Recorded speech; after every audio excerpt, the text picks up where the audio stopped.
forceGalaxy. Hope you are doing good. So today in this video we will be discussing about what different types of integration are available in Salesforce or possible.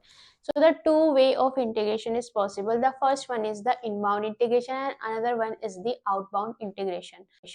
So what are the inbound and the outbound? So the first, let's talk about the inbound integration.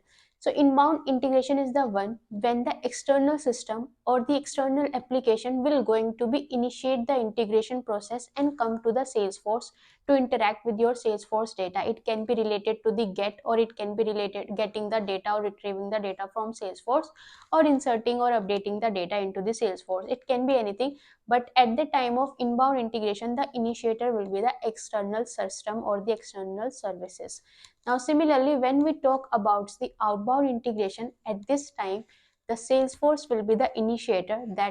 That means the Salesforce will going to make the call out. So you must have heard about this word many times, call out, how to make call outs using batch, using future methods. So yes, call out means now your Salesforce is the initiator who will going to make the integration process start and interact with the external system, either related to get the data or to insert or update the data. It can be anything, but the initiator at this time, at the time of call out, will be the Salesforce. So the inbound integration, at this time you must have heard about the Salesforce platform APIs, which means that the external system we will going to provide the APIs using which they can able to interact with our Salesforce data, either related to the retrieving or accessing the data. And then if some customization is needed, at that time we used to take a look to the Apex REST API, that is the using the URL mapping we used to complete the process. Okay, and then it comes to the call outs. Then from the Salesforce, in the Salesforce we used to write the Apex classes using which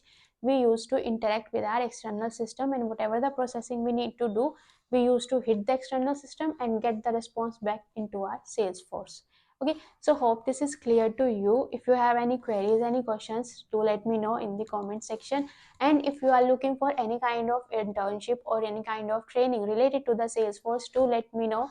We are having different modules related to the admin training or the development training or the complete Salesforce training.